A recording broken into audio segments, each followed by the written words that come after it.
Howdy folks, Nathan Adlin here with the Fast Lane Truck, and behind me, a 2017 Chevrolet Colorado ZR2 with the gas V6. And guess what? We're at Cliffhanger 2.0. It gets better. One of our fans brought this to go up Cliffhanger, and that's coming up next.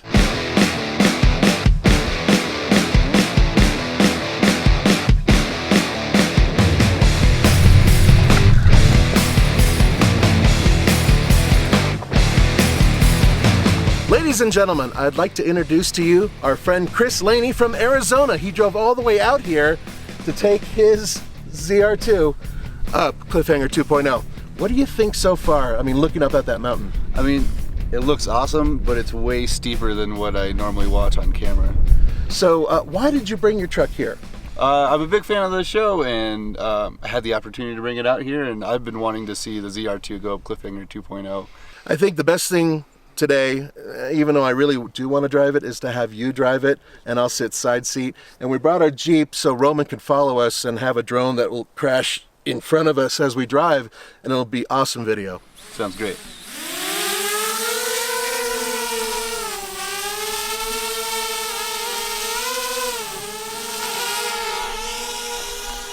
So if you guys are fans of the show, you know that we've taken this JK up Cliffhanger a bunch of times, but we've never done that with the brand new lift. So I'm kind of curious to see how this thing will do with a lot more height. And I'm also curious to see how that will do. So that's why I'm going to be flying the drone. Of course, when you're tackling Cliffhanger, we got a lot of loose rocks. Makes for a pretty bumpy ride. So it's good to take these tires down. I'm taking them down to about 20 pounds, maybe a little bit less. Make it a little bit more grippy. Make it a little bit more fun to drive up.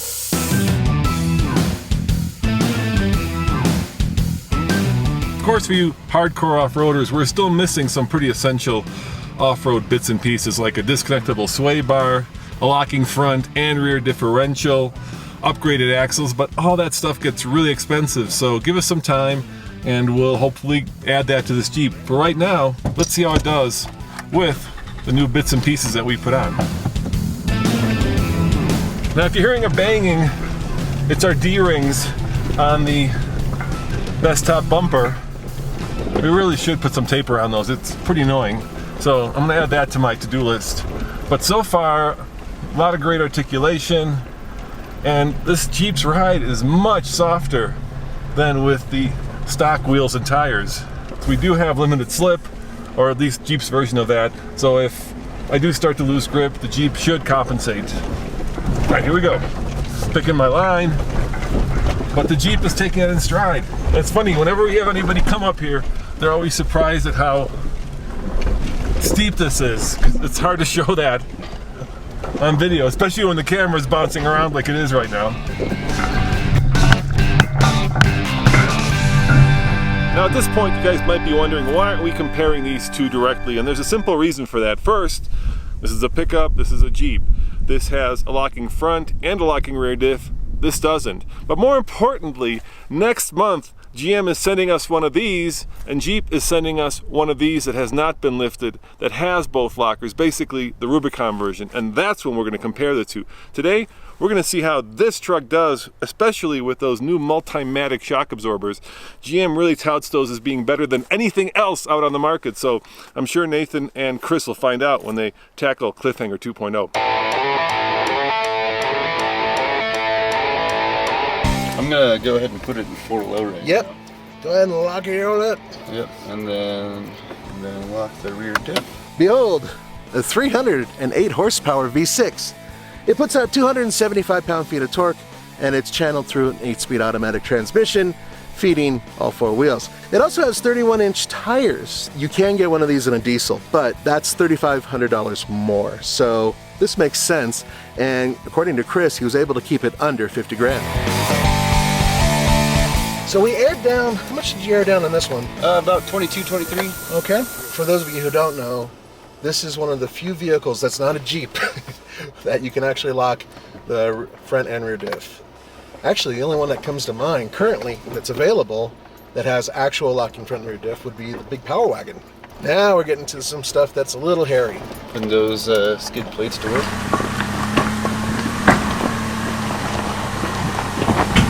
This is the truth or dare section. The easier part is on the right. The harder part, if you couldn't tell, is on the left.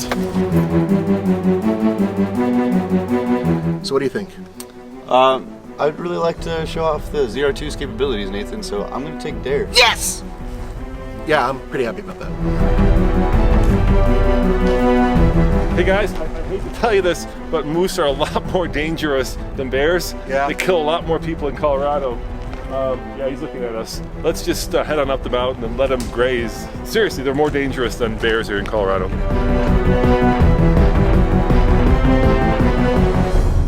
So bears are actually pretty shy animals and they tend to run away. Moose are not shy. They do not run away and they stand their ground, and worse, they come after you. And in Colorado, at least, they kill a lot more people than a bear ever will. So it's probably a good time to get out of here. Now the great thing about this Jeep, besides the lift of course, is that unlike his truck, all I have to do is put it in 4-low. Nothing to lock, no technology to make this a little bit more difficult. Just 4-low, and away we go. And it's doing really well. It's of course grabbing and clawing at the earth, but being aired down with a lot of suspension travel makes this cake. Really, cake. Full disclosure, the new parts on this Jeep were donated. So the TerraFlex lift with the Falcon shocks, these Firestone Destination MT2s, and of course these Rugged Ridge wheels were all donated in exchange for making this video. If you guys were to do this lift yourself with these exact same parts, it would cost about $7,000. And away we go. Now we have locked the front end and the rear end. Both diffs are locked. We are in low. We're in off-road mode. What does off-road mode do? It adjusts the traction control for, you know, loose, slipping rocks and sand. Kind of like what we're going over right now. Exactly. So this is a good rate of speed that you're going, and your truck is doing it no problem. As I was saying, you might need to back off just a bit and then try a little bit of momentum to get over that rock. Get a little bit of beans. There you go.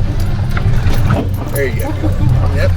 A couple of rocks smacking on the bottom, but it doesn't sound too bad yet.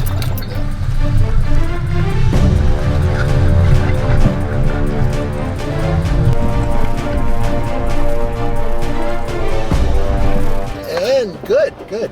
Yeah, that's a tart. Now imagine doing that in a full-size truck. All right, one obstacle left, and that is the razor bend, and it's really gotten chewed up recently, so I'm glad I've got this extra ground clearance. The cool thing about these TerraFlex Falcon shocks is that they're adjustable. There are actually 3 positions, one being for road, one in the middle that you can actually fine tune, and of course this one that I've just put it on for off-roading, making for a very soft ride. Put my wheel on top of the razor bend. Oh boy. Nope, gotten really chewed up and it's gotten really hairy. Hoping a little bit of momentum will do it. Get me up here, yes. Oh yeah, it's like a bucking bronco, but we're up and over. My heart's a pounding, guys. That was a lot harder than it looks on camera. But the Jeep did it, the lift helped, the tires bit. I don't think it would have done it with the old tires and wheel combination. I think we really needed the extra ground clearance, the extra bite. And yes, right there, it would have been great to have lockers and the sway bar that disconnects. This is the razor bend, because that is a very sharp rock. Okay, now to your left. Yeah, nice. So what do you think? Kind of challenging? A little bit? For my experience, definitely very challenging.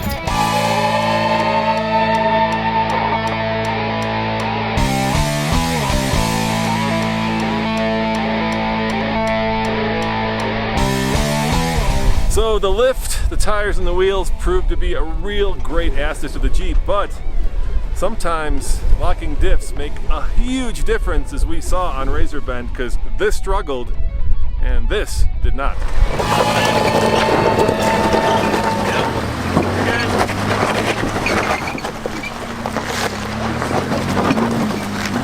I would blame it on my good luck charm, the Roman shirt for getting us up the hill, but it was really your truck. I mean, and a little bit of your skill. You did pretty good too. What do you think? What do you think of Cliffhanger? It's definitely the most difficult off-road obstacle I've done. It's a great trail, and I'm really happy to put the ZR2 to the test, and it did awesome. Hey guys, thanks for joining us for the Fast Lane Truck. This is Chris and Nathan saying adios, and Roman's out there somewhere begging to have us locking rear diff, which is what he really needs. So we'll see you next time.